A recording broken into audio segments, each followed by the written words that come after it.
pasa lo mismo que hoy, no nos podemos unir. Buenas tardes a los presentes.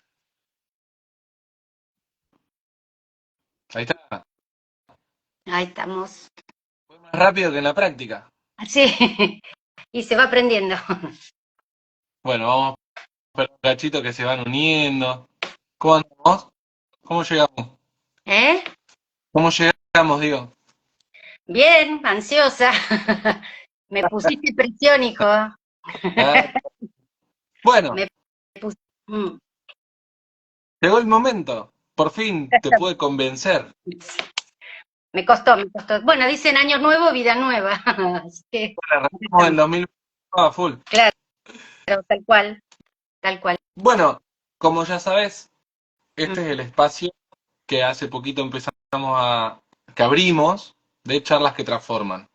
Y la idea sería de que vaya viniendo personas, gente que tiene conocimientos para que hablemos de cosas que edifiquen a otros y que le podamos dar herramientas y que nos sirvan a nosotros también. Tal cual. Nada, hoy, el tema de hoy, este es nuestro tema porque hemos hablado mil veces sin una Mm. cámara, dolor versus sufrimiento. Así es. El dolor como eso que no podemos evitar, que nadie puede evitar el dolor. Forma parte del hecho de ser humanos. Tal cual. ¿Qué me podés decir vos, desde tu experiencia como ser humana, del Mm. dolor? Bueno, si me pongo a hablar de mi experiencia, lleva mucho tiempo. El dolor, en realidad hay varios tipos de dolor. Dolor no es uno solo. El dolor está el dolor crónico, el dolor neuropático, el dolor del cuerpo, el dolor del alma, el dolor crónico. Y, y cada dolor implica una experiencia personal en relación a una situación violenta que has vivido, ¿no? Que has experimentado. Vos me vas a decir, bueno, pero el dolor neuropático o el dolor de la enfermedad o el dolor no es lo mismo que el dolor de un duelo. Bueno, cada uno lo vive a su manera y el dolor es dolor. Interpre- Te puede doler el alma, te duele el corazón, te duele la vida, te duele la situación, ¿no? Eh, el tema es, y a esto es a lo que vamos, cómo lo llevamos y cómo lo vivimos. Ahí está la gran diferencia del concepto de dolor que lo separamos con respecto del sufrimiento, que nos parece que siempre va junto, pero el dolor tiene que ver con la vida. El sufrimiento, dice por ahí un escritor que en este momento no recuerdo quién, es optativo. Depende de cómo vos tomes esta situación de dolor por la que te ha tocado vivir, que te ha tocado pasar. Ahora, vos hablaste de una situación de violencia. Mm. Me viene a la cabeza como a veces el dolor, que no lo podemos evitar, como que va más allá de nuestras barreras y por eso nos duele. Yo creo que implica ir más allá de nuestras expectativas o de nuestra realidad ideal, ¿no? O sea, para uno tiene planes, tiene proyectos, y a vos te parece que el camino para lograr determinado objetivo es este. Y de pronto la vida te da un vuelco, ¿no? O fallece alguien cercano, un fallecimiento, un divorcio, una separación, un accidente, Mm. donde de pronto quedás inmovilizado, tenés algún problema, una enfermedad, ¿por qué no? Una enfermedad crónica, una enfermedad, sabemos que estamos hablando de una depresión, de un cáncer, de una enfermedad. Por eso, por eso hablo de que tiene que ver con la pregunta que vos me hiciste, ¿no? Que tiene que ver con qué es parte de la vida. ¿Y la opción en dónde entra acá esto que vos me contás? Porque vos dijiste que el Desde sufrimiento es optativo. el sufrimiento es optativo porque también depende de cómo uno lo vive, ¿no? Vos sabés que vos has compartido conmigo situaciones de una enfermedad con la que fui diagnosticada hace un tiempo, que es la fibromialgia. Los primeros tiempos a mí me llevó a un estado de angustia terrible, porque yo sentía que no podía ni levantarme de la cama, que no podía moverme, el dolor permanente, que no me diagnosticaban, la angustia, qué pasa, que esto, que el otro. Y yo en ese momento elegí la victimización. ¿Por qué me pasa esto a mí? Yo me comparaba con la Mónica de antes, ¿no? Es decir, ¿por qué si yo antes podía hacer esto, por qué ahora no puedo? Claro. No, a eso me refiero. Yo había, no elegido, quizá en ese primer momento no fue optativo para mí elegir el sufrimiento, quizá no lo entendía. Transitar un nuevo camino, yo digo, mi camino no es considerarme una víctima, mi camino es ver cómo puedo salir de esto a pesar de, ¿no? De lo que a uno le toca. Y ahí fue donde fui investigando, fui viendo otras situaciones alternativas, donde encontré el mindfulness, el Reiki, siempre la fe, ¿no? Desde ese lugar. Entonces, de alguna manera me fui dando cuenta que lo que yo había elegido era entender que el dolor existía como parte de mi vida, que me tocó, que fue lo que me tocó, no fue un accidente, fue una situación que lo podemos hablar desde la biodecodificación, lo podemos hablar desde la constelación, desde el punto de vista que vos lo quieras, desde lo energético, desde lo que vos quieras, como no de lo médico, pero de pronto yo elegí sentirme mejor a pesar de los dolores están, pero cuando yo elijo vivir la vida plena con todas las limitaciones que pueda tener, a partir de eso sé que tengo un día malo, bueno, hoy es un día malo, me quedo tranquila, lo que no puedo hacer hoy, lo haré mañana, y se fue esa carga de sufrimiento que conlleva la enfermedad y el ideal que uno tiene de la vida que quisieras tener en este momento o la que tuviste en algún momento y que querés repetir, porque fue el ideal Claro, que uno proyectó de vida, ¿no? Decir, bueno, me jubilo, hago esto, hago lo otro, y de pronto te encontraste con que se te chocó la cabeza contra la pared y no lo pudiste hacer.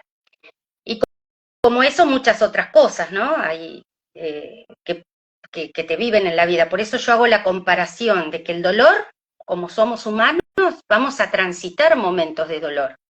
El sufrimiento lo vamos a elegir en cuanto a la decisión de qué vida queremos para nosotros.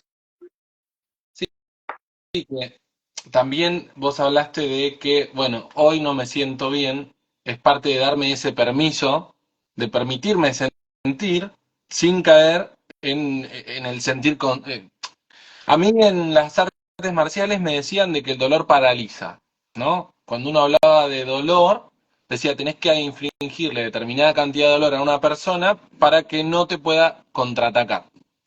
A nivel emocional siento que pasa lo mismo y a veces esa parálisis te lleva a resentir constantemente lo que te está pasando y entras en el sufrimiento.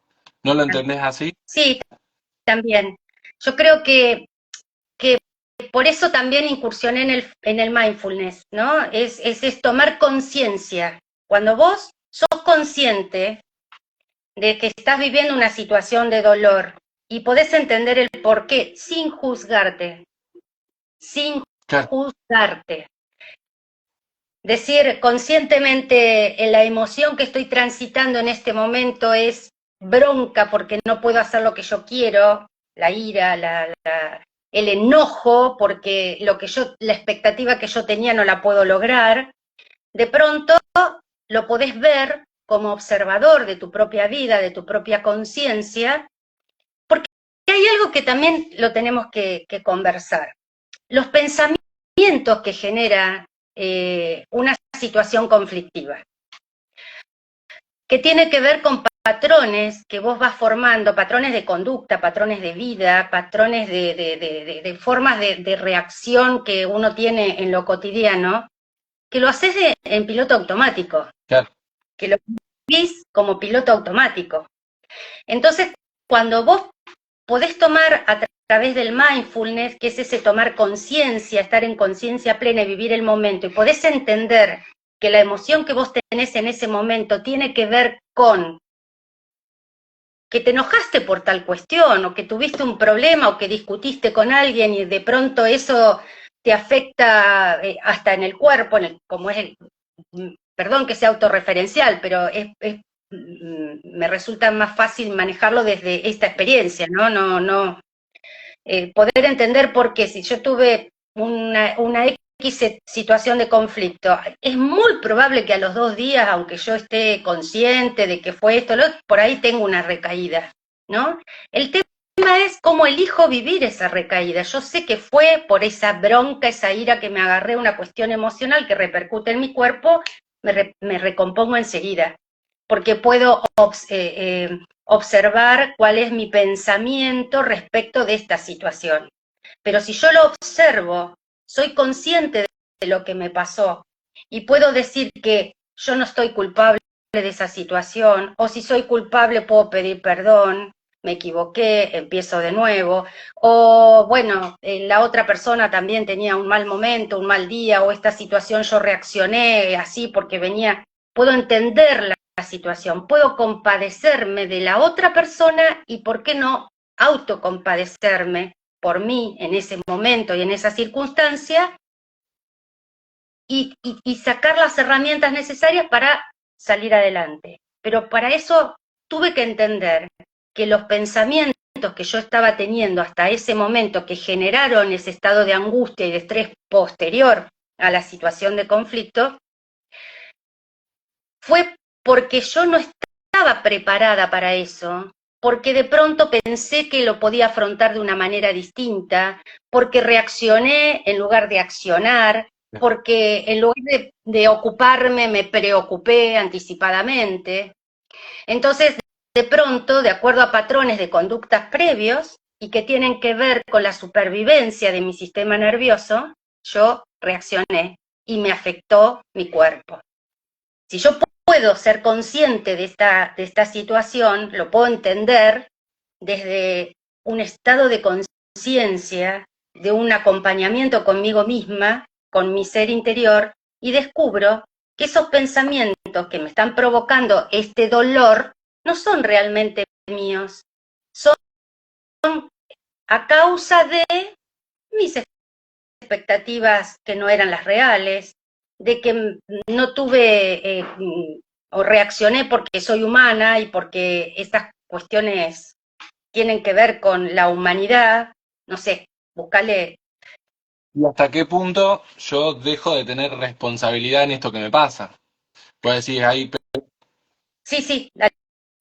que esa habilidad de responder que uno tiene con esto, bueno, listo, sí, estoy enojado, bueno, ¿qué hago con esto? O sea, tomar responsabilidad, y porque a veces, porque así lo hacía mi papá o porque así lo decía mi mamá, yo reacciono de esta manera, tomar responsabilidad también. Dejo de sufrir, acciono.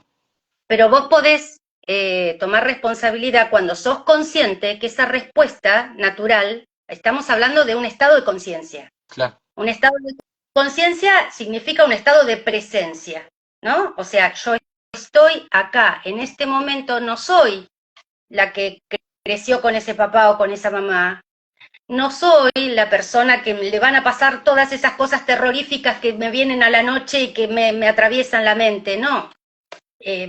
Va a pasar lo que tenga que pasar, pero que no me voy a anticipar a lo que está pasando, ni me voy a pensar que como ya lo pasé me va a volver a pasar. Tal Por eso cual. que no es en función del juicio. Nosotros, nuestra generación particularmente, somos muy culposos. Vivimos en la culpa, ¿no? La sociedad nos llevó a esta situación de que si vos cometías un error en el trabajo, viste, te sentías señalado, o siempre estaba papá y mamá que te marcaban de una manera tal. Es una generación culposa, cosa que hoy yo veo por allí la gente más joven, tu generación, lo vive desde otra manera, ¿no? Más pensando en uno mismo. A nosotros nos tocó ser la generación que está en el medio de dos generaciones, una del siglo, nosotros estamos en la mitad de, una La parte generación, pie en el siglo XX y otro pie en el siglo XXI, ¿viste? Entonces fuimos creciendo con una generación con costumbres muy estructuradas, como me pasó a mí, y supongo que a muchos de la gente de mi edad, y con hijos que se criaron en este siglo y que ven las cosas de otra manera. Hay una diferencia muy grande entre aquella generación de los padres y esta generación de los hijos. Entonces nosotros nacimos en el medio de esos dos pensamientos, formándonos a través generalmente de la culpa, del miedo. Eh, yo nunca me voy a olvidar el primer día que llegué a La Plata manejando el vehículo con una compañera, una colega, que ella me indicaba para dónde ir y yo iba manejando. Decía, no lo puedo creer, ¿cómo no lo va a poder creer? Bueno, pues antes era una cosa que vos cuando decís me voy a trabajar a otro lado, me voy a trabajar a otra ciudad o me voy, era como hasta raro, no sé cómo explicarlo. Entonces vos decías, pucha, qué loco, ¿no? Entonces estas cuestiones de empezar a decir, pucha, mirá esto, y yo dejé mi casa, y mis nietos, y mi hijo, ¿viste? Entonces cuando llegué a una situación, vos decís, wow, elegí ser libre, y hasta en un punto lo que sentía era culpa de haber hecho esa elección. Cosa que cuando uno incursiona en esto de la conciencia plena, te das cuenta que la culpa es un patrón de conducta que se formó en tu crianza por la sociedad, por los medios. Si te pones a pensar lo que era la escuela que íbamos nosotros, la educación secundaria que tuvimos nosotros, la estricta educación secundaria, a lo que soy. claro. Entonces, hoy los chicos no tienen miedo de ir vestidos como quieren y vos lo podés juzgar o no, pero depende de cada uno. Pero son libres de hacer otro tipo. Capaz que hay miedo y culpas desde otro lugar, pero no en cuanto al vínculo con sus profesores o con sus mayores o con la autoridad. Escúchame, No sé cómo llegamos a esto. No sé, estamos hablando del dolor y el sufrimiento. el tema del dolor y del sufrimiento en sí, dentro del plano que vos te desarrollaste un montón de años, de la docencia, ¿cómo ves vos que viven las familias, principalmente los, no sé, adolescentes, porque vos siempre estuviste en escuelas primarias, el dolor en Sí. las criaturas? Mira, los chicos desde el punto de vista educativo, ¿no? Yo creo que nosotros, como educadores, trabajamos mucho para que ellos cultiven la razón, el razonamiento o el pensamiento, y no les enseñamos a que cultiven la emoción y que entiendan por qué tipo de emoción transitan para poder comprender cómo reaccionar ante tal o cual emoción. Este es un trabajo que como docentes nos debemos, primero para nosotros mismos. Yo creo personalmente que no nos equivocamos desde el rol eh, del rol del trabajador, del docente, ¿no? No estamos, es un trabajo, pero también es algo que tenemos que empezar a incorporar como profesionales docentes, que es un vínculo humano y que tenemos que tratar de comunicarnos desde ese concepto de la humanidad que compartimos con esos niños, que son seres, que son seres humanos y no son hacedores humanos, y que nosotros somos seres humanos y no somos hacedores humanos, no somos robots autómatas que tenemos que ir y preparar la clase y dar y llegar, y tampoco debemos esperar eso de nuestros alumnos. Tenemos que entender este concepto del ser. Yo soy, tiene ese significado, yo soy. Claro, Cuando hablo de soy, me refiero al ser, no al hacer. es que tenemos Y no, un error de prioridades, ¿viste? sí. Pensamos que es hacer, tener, ser, y es al revés. Es ser, hacer y tener. Yo creo que como educador, si no nos planteamos planteamos este desafío del ser, de construirnos nosotros como seres para poder tener llegada a estos seres humanos, que aunque sean chiquititos, son seres humanos, que tienen emociones, tienen sentimientos, tienen miedos, tienen problemas, ven cosas, quizá los chicos de hoy ven cosas que uno no quisiera que vean y que vivan, porque lo ven a través de los medios de comunicación, porque no hay filtro, porque tienen ya desde la teta, tienen un teléfono y la televisión, ¿no? El gran chupete, como le dicen, el chupete digital, ya lo tienen. Y a veces, y lamentablemente, pocos límites. Los límites que como padres no somos capaces de dar porque no entendemos nuestro rol, ¿no? El rol de padres es poner límites. Es decir, esto está bien o esto está mal. Esto se puede por esto y esto no se puede por esto, ¿no? Poder tener este diálogo sincero. Si no pasa en la familia, imagínate qué difícil que es en un aula. El aula. Muchas veces, ¿no? El adulto no entiende sus emociones a veces. Capaz que no, yo, perdón, en cuanto al ámbito escolar, vos decime si estoy equivocado o no, pero a veces la docente va sin saber qué es lo que le está pasando o cómo se siente, y ese analfabetismo emocional, yo lo repito constantemente porque que lo entendí así, que si uno no sabe qué es lo que siente y vos pensás que te duele la cabeza, pero en realidad tenés un ataque al hígado, te tomás una vallaspirina, no te va a hacer nada. Y si vos como adulto no le podés enseñar eso a los más chiquitos, porque no lo entendés vos con vos mismo. Es verdad. Por eso si vos a mí me decís hoy, hay un libro que yo leí hace muchísimos años, cuando empezó mi trabajo, que se llama La tragedia educativa.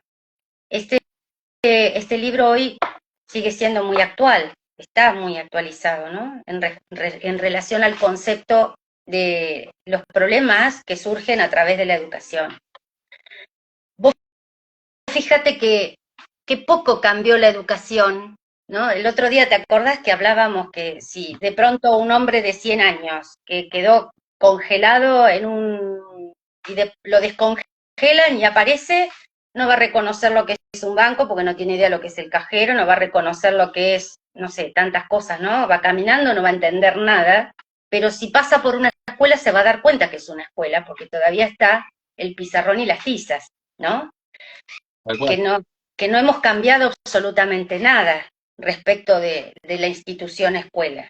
Y es lamentable, porque si te pones a pensar, nosotros estamos formando, nosotros como sociedad estoy hablando, ¿no? Yo en este momento no soy formadora de docentes, pero nosotros como formadores de docentes, como sociedad formadora de docentes, seguimos formando a los docentes prácticamente de la misma manera que me formé yo, que se formaron tus tías cuando fueron docentes, ¿no? O sea, ese concepto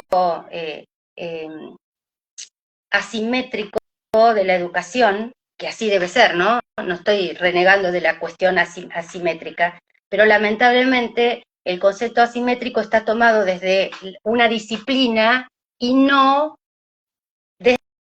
desde el saber.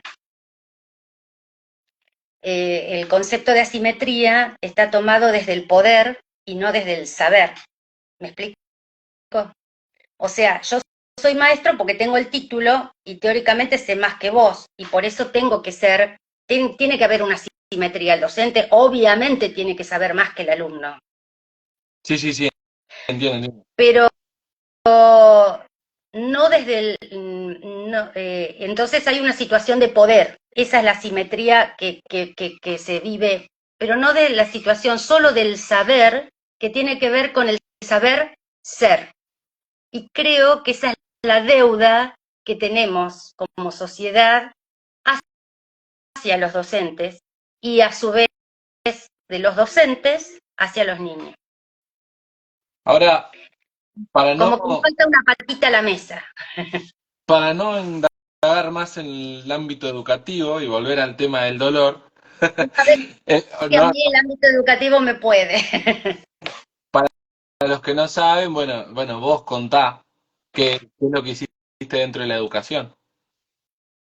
Bueno, me jubilo como inspectora en educación y me especialicé en la gestión educativa. Toda mi especialidad tiene que ver con la gestión educativa. Trabajar desde la institución, no solo desde el aula, como estuve tantos años, sino perfeccionarme en la gestión para poder trabajar con los docentes, más adelante con directores de escuelas, ¿no? Y eso implicó para mí mucha responsabilidad y mucho trabajo de preparación y capacitación. Hoy en día te puedo decir que yo siempre tuve el afán de hacer carrera porque pensé que desde los lugares de más poder se podían ejercer los cambios. Sí, claro que se pueden ejercer los cambios, sí, pero ¿sabés el cambio realmente dónde ocurre? En el aula. Es el contacto directo del niño, adolescente, con el docente. De eso estoy completamente segura. Lo que produce el cambio en la educación es la práctica docente y la relación en el aula. ¿Qué va? Hoy día estoy cada vez más convencida de eso. Escúchame, y respecto al mindfulness, ¿no? Contame un poquito, si bien ya lo hablaste, ¿no? El contacto con el quién estoy siendo, que vos lo dijiste con otras palabras, pero es eso.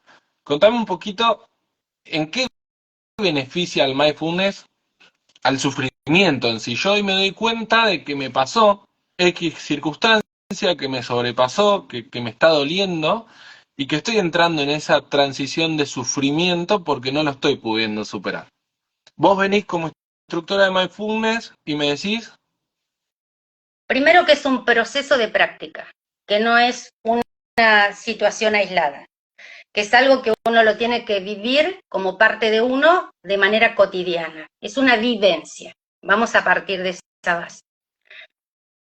¿Por qué es una vivencia? Porque no son 10 minutos de meditación sentada en una posición cómoda donde respiro, inspiro, expiro, donde hago un escaneo corporal, donde trabajo con mi compasión y la autocompasión, más que nada, donde yo puedo entender sin juzgarme mis emociones a través de sacar a luz la conciencia, sino que a lo largo del tiempo produce cambios significativos en el sistema nervioso, que ayudan a accionar en lugar de reaccionar, a entender o a comprender las cosas desde un grado de paz interior distinta. Que eso no significa que estés caminando a 10 metros de la tierra todo el tiempo, ¿no? Sino que cuando vos te das cuenta que estás elevando, ya estás en los 8 o 9 metros sin llegar a los 10, decís acá, me está yendo la mano, baja a conciencia. Que sirve desde muchos aspectos, no solo desde el manejo del dolor, sino desde el manejo del dolor de enfermedad, y de la depresión, de la ansiedad y todo eso, pero si no, también se puede trabajar, ¿por qué no a nivel empresarial, como parte del trabajo para el liderazgo, para poder entender y tener buenos vínculos y buenas relaciones, para poder hay gente que nos cuesta tanto poder adelgazar, sino entonces podés trabajar en los momentos de comida entendiendo que tenés que masticar, degustar, vivir el momento. El mindfulness lo que te permite es vivir en el ahora. Cuando vos estás en el ahora, no vivís ansioso por el futuro, ni vivís deprimido por el pasado. Vivís ahora, el presente, y lo podés analizar con la mentalidad del ahora. Después de, a los 10, 20 minutos, cuesta mucho lograr ese silencio con uno mismo, los pensamientos van y vienen, es mentira que en una meditación vas a estar con la mente en blanco, tenés que tener una instrucción y unos años de preparación muy importantes, yo no lo he logrado todavía. Los pensamientos van y vienen, el tema es que vos tomás conciencia de que esos pensamientos no te están sirviendo de nada en ese momento y te los imaginás como una nube que se va llevando el viento, lo podés rotular poniendo un nombre, ¿no? Preocupación, trabajo, y van pasando. Y vos volvés a tu centro, donde es la respiración la que te ayuda a entender que estás en este momento. No es lo más importante la respiración, es Mira. en la tabla salvavidas la respiración, es tu centro, es tu lugar de arraigo para decir, bueno, vuelvo a la respiración para poder tener el control de mi vida en este momento. Vos sabés que el mindfulness estaba basado en la meditación vipassana, que es una meditación de tipo budista, pero la traída por científicos eh, al occidente y adaptada para gente del occidente. En el oriente está mucho más extendido esto de meditar. Esto empezó a llegar en el siglo pasado, fines del siglo pasado, al occidente, en Estados Unidos, y fue traído a la Argentina muchos años después, pero trabajado por médicos neurocientíficos y cardiólogos que vieron e hicieron estudios en el cerebro con los cambios que se producen a partir de 10 o 20 o 30 minutos de meditación, que se producen en el centro del cerebro. Por eso es tan importante el mindfulness para tratar. En realidad no es un tratamiento, es algo que complementa. Vos no vas a dejar un tratamiento, no vas a dejar una quimioterapia, no vas a dejar una metformina si sos diabético o la insulina si sos diabético porque te va a cambiar la meditación, te va a sanar. No es así. Lo mismo que decir que el Reiki te sana. No.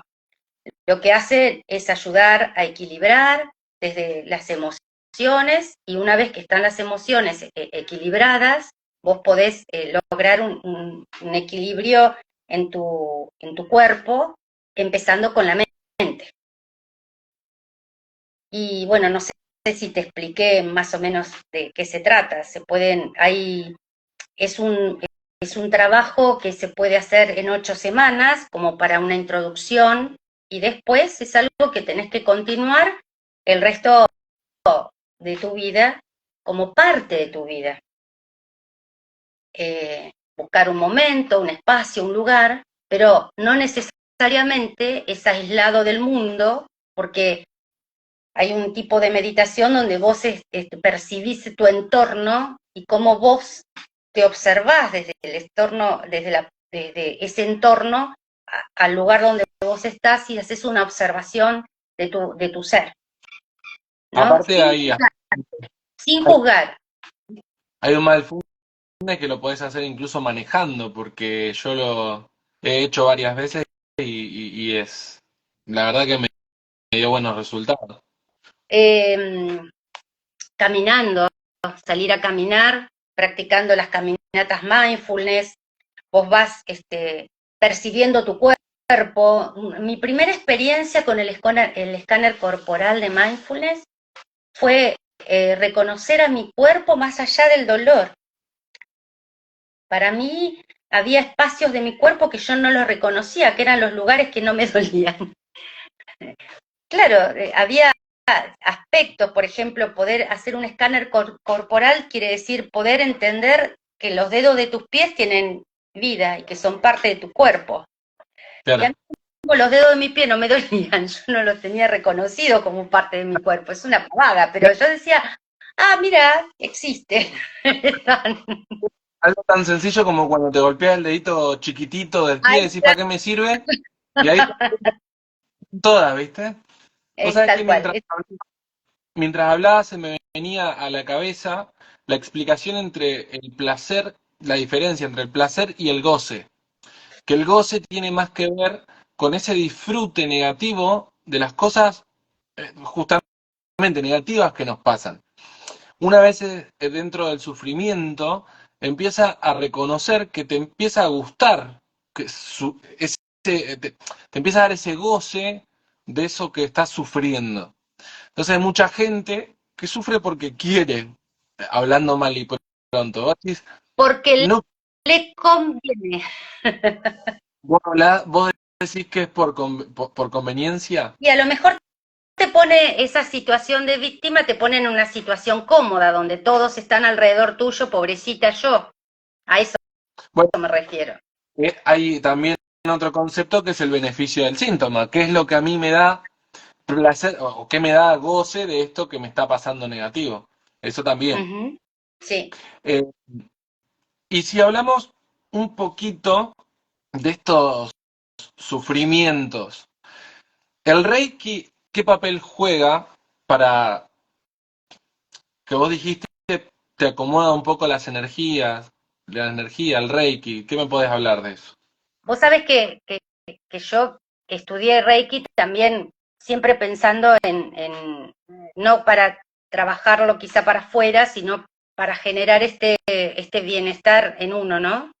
Y una vez que aprendí, seguí indagando porque me parece que es algo maravilloso, que tiene que ver con la alineación de los centros energéticos del cuerpo. Nosotros, yo aprendí a entender que somos energía. Como seres humanos somos energía. Generamos ese calor interior, por algo tenemos la temperatura que tenemos, el corazón que late permanentemente, hay algo que está en nosotros, ¿no? El pensamiento, vos sabés que estudiar gasta calorías, por ejemplo. Entonces vos te pones a pensar, somos energía. Tengo Como somos energía, que, tengo que estudiar el libro gordo de Petete ahora porque tengo que bajar muchas calorías después de la fiesta. bueno, somos dos.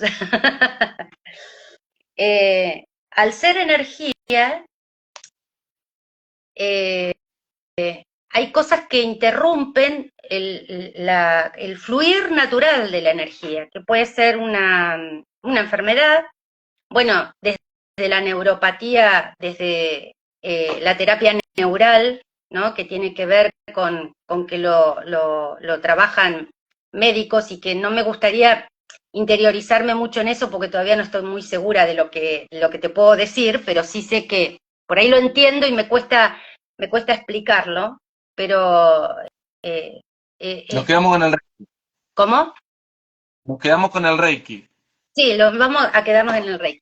Por allí hay una cicatriz, hay una cuestión, un bloqueo o algo que hace que esa energía no fluya bien. Un bloqueo emocional, un trastorno de salud, que hace que tu centro energético no fluya de manera normal. Yo digo así porque así me imagino la circulación de la energía, lo energético, ¿no? Sabemos que son los centros energéticos, los más destacados son los chakras, que están ubicados en determinados lugares. Lo que el Reiki busca, de alguna manera, es equilibrar en el cuerpo ese orden natural de la energía, eh, a través, siendo, como se dice, no a través de la persona, sino que la persona es la que es, no me sale la palabra, hijo, como intermediario entre esa energía del universo y que trasladas a través de tus manos a distintos lugares del cuerpo. eh, bueno, Básicamente es como que desbloquea esas trabas energéticas. ayuda a desbloquear esas trabas energéticas y como siempre digo, no reemplaza ningún tratamiento médico, no te va a curar de determinada cuestión, pero son cuestiones complementarias que vos podés trabajar a partir de alguna situación que se te presente, ¿no? Ya sea, en mi caso, yo ya te expliqué, la fibromialgia me llevó a entender que yo necesitaba estar equilibrada. El equilibrio no solo viene por el Reiki, por el mindfulness, también viene por una buena alimentación, que tiene que ver Tal cual. la combustión que yo le pongo a mi organismo para que funcione bien. Una Ahora, mala alimentación, una alimentación en grasas y todo eso también produce un bloqueo energético, porque vos, ¿cómo te levantas cansado? ¿No? Los ojos ojo hinchado porque el hígado está hinchado, el hígado graso, el corazón graso, no caminás, no haces deporte, todo tiene que ver con todo. No, Ahora, nada es una solución definitiva. esto que estás diciendo es justamente no quedarte en el dolor y dejar de sufrir para ponerte en acción. Y vos siempre hablás de lo que es la autocompasión, ¿no? Y tener ese amor propio. ¿Qué papel juega en el dejar de sufrir con el amor propio y la autocompasión? La autocompasión, antes que nada, me gustaría definirte lo que es el concepto de compasión, que tiene que ver con poder entender el dolor del otro y poder transmitir desde el amor esa compasión que te lleva a poder entender ese dolor del otro. Con la autocompasión, que no es autoestima, es autocompasión, es un trabajo desde el amor y no desde el ego. Por eso te hago la diferencia entre la autocompasión y la autoestima. La autoestima. Nosotros, bueno, a nuestros hijos, a los alumnos o a aquellas personas, vos siempre tratando de levantar la autoestima, ¿no? Yo creo que tenemos que empezar a levantar más la autocompasión para que puedan entender que son capaces, que pueden, para poder trabajar con ellos desde el amor. Cuando yo tengo autocompasión por mí, me pongo en primer lugar para sanarme. No de manera egoísta, no de manera egocéntrica, yo soy la primera, sino entender que si yo no estoy bien, nada a mi alrededor va a estar bien. Empezar a amarme, amar aún el dolor que estoy viviendo, porque llega a mí como un aprendizaje, porque es parte de la vida, para poder entender que soy humana y no hacedora, que soy. Y eso a mí me permite reconocerme como vulnerable, como merecedora del afecto de las personas, por ejemplo, ¿no? O merecedora de que me vaya bien en la vida, y poder buscar acciones para que a mí me vaya bien en la vida, porque si yo trabajo desde la autoestima y, y no desde la compasión, trabajo desde el perfeccionamiento, ¿no? Y el perfeccionamiento, ¿qué implica? Si no soy perfecta, no soy. En cambio, Ah, de la autocompasión, entiendo que soy vulnerable, pero yo voy a trabajar para que esa vulnerabilidad vaya a mi favor y no en contra. Hay un libro que te quiero recomendar, vos sabés que yo soy muy lectora. Este libro, no sé si se ve ahí. léelo porque se ve al revés, se ve en espejo. Sé amable contigo mismo, el arte de la compasión hacia uno mismo, de Kristin Neff. Para mí fue, mirá que con mindfulness trabajamos con la autocompasión, ¿no? Donde vos tocas tu corazón, el centro, ese chakra corazón, y te deseas cosas buenas, cosas lindas, y después lo podés hacer con las personas donde vos le podés enviar tu amor, tu calor, tus buenos deseos. Para mí esto fue una explicación perfecta de lo que significa ser autocompasivo. Entender que soy vulnerable, entender que tengo defectos, que no soy perfecta, que soy humana y que elijo el mejor camino que puedo transitar, pero no desde la perfección, ni de pisarle la cabeza a nadie, a eso me refiero, sino que yo voy a seguir avanzando rodeándome desde el amor propio, pero como amor compasivo, y el amor hacia los que me rodean. Son tantos conceptos que a mí me hubiera gustado poder entenderlos y compartirlos antes, ¿no? Nunca es tarde, dicen. Todas estas cosas llegan a la vida en el momento que corresponden, que te tocan, en el momento que es tu despertar.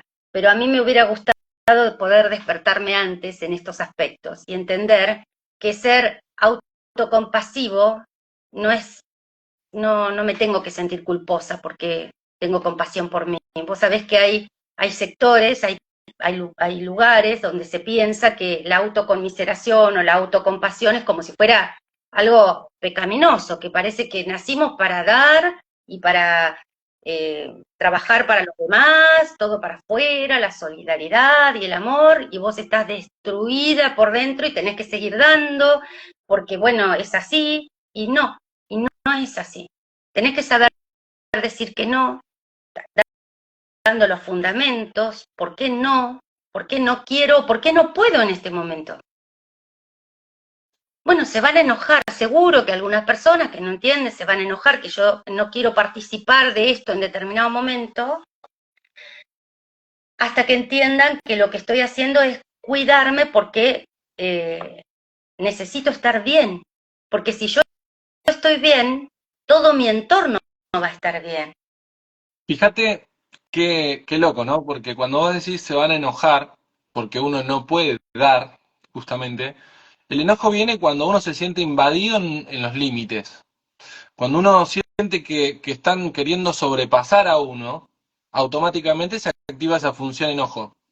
Ahora, si yo no te puedo dar, ¿por qué vos te vas a enojar conmigo? Si yo no, ¿hasta qué punto vos te tomaste la atribución de que yo te pertenezco y por eso cuando yo te pongo un límite vos te enojás? ¿No? Y Es medio filosófico si se quiere, pero y respecto a lo del dolor y la compasión, ¿podemos decir que entonces lo contrario a sufrimiento es compasión? no sé si lo veo tan directo, pero tiene relación y vínculo.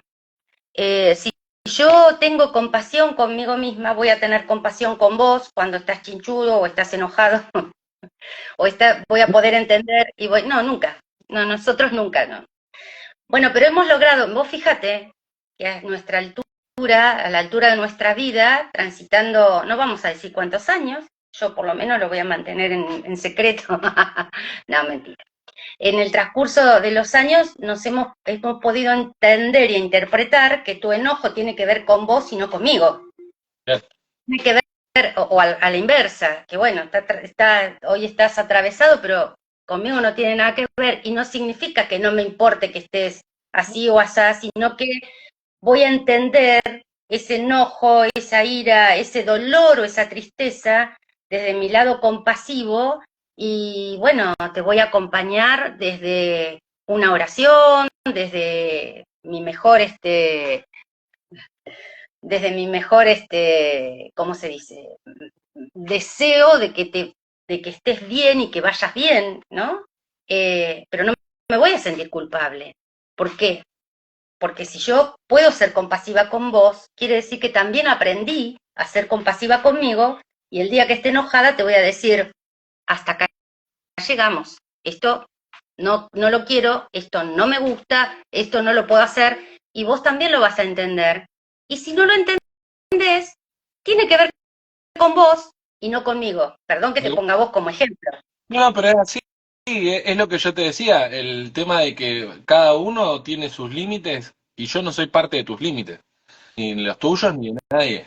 Esto también tiene que ver con esto que yo te decía de la culpa, más que con el alejar el sufrimiento.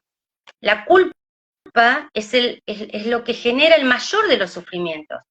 No, no solo la ira o el enojo, la culpa de decir, ¿cómo le voy a decir que no a mi hijo? ¿Cómo le voy a decir que no a mi esposo, a mi amiga, a mi amigo? ¿Cómo le voy a decir que no si él, cómo? Bueno, si es mi hijo, me va a entender. Si es mi esposo, me va a entender porque sabe hasta dónde yo llego. Si es mi amiga, mi amigo, me va a entender. Y poder tener ese diálogo sincero significa que hay un verdadero ida y vuelta, una comunicación asertiva. Mirá, fíjate lo que estamos hablando. Si vos te vas a enojar, o no, hago mal en decirte vos, estoy hablando del otro, se enoja, y no hay una comunicación verdadera.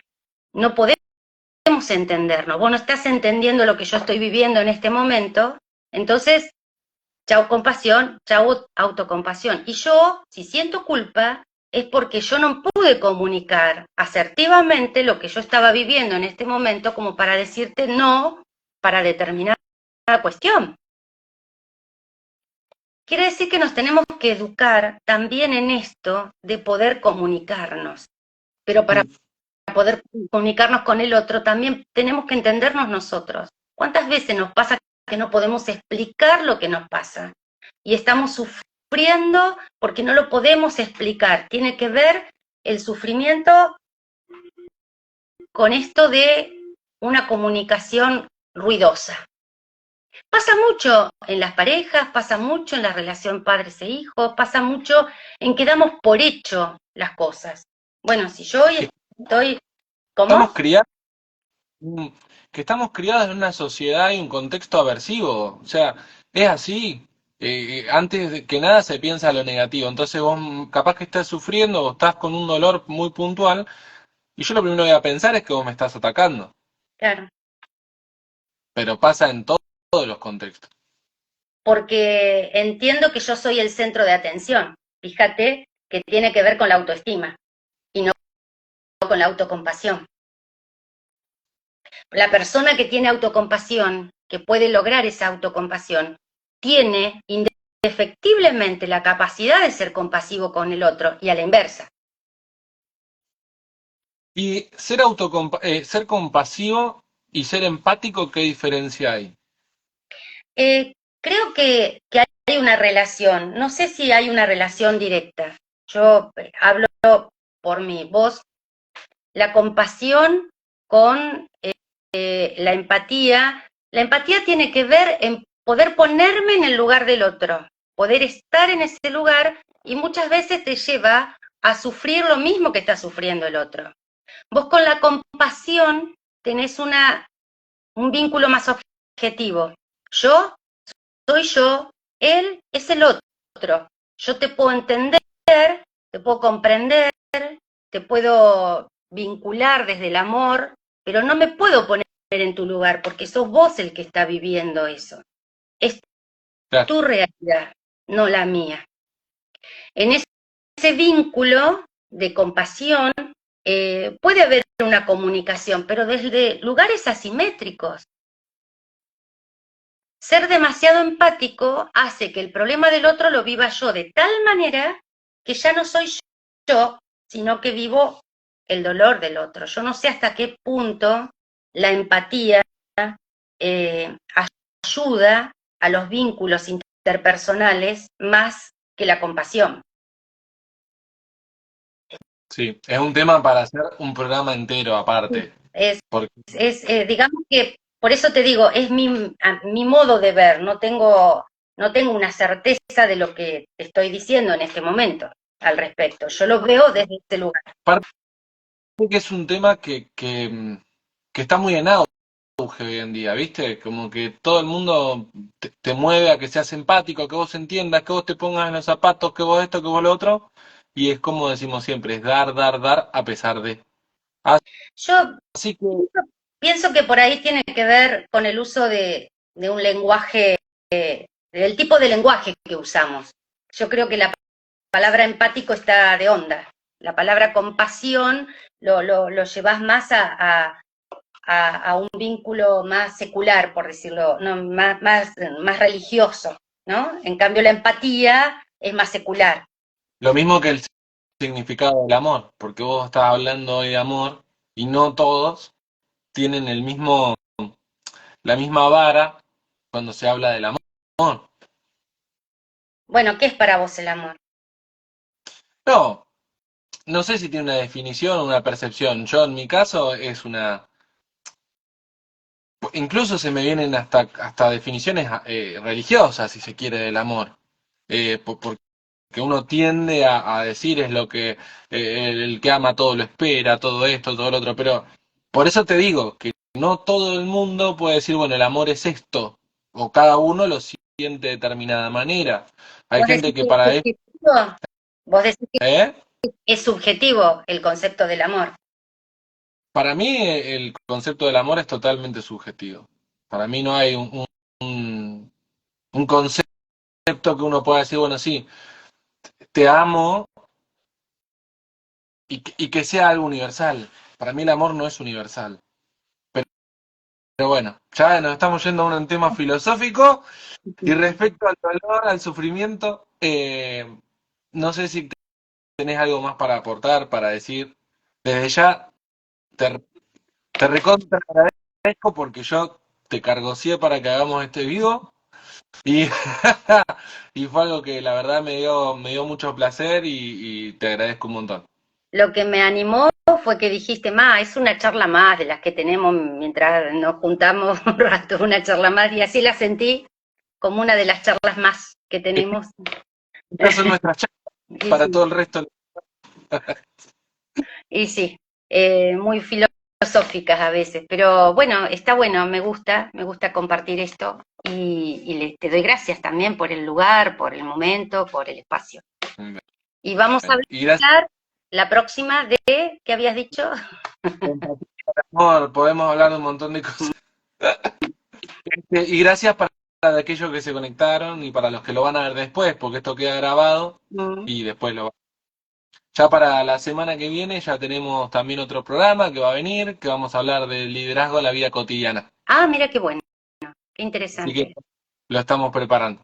Así que gracias vieja Gracias a vos. y gracias a todos. Besitos. Chau, chi.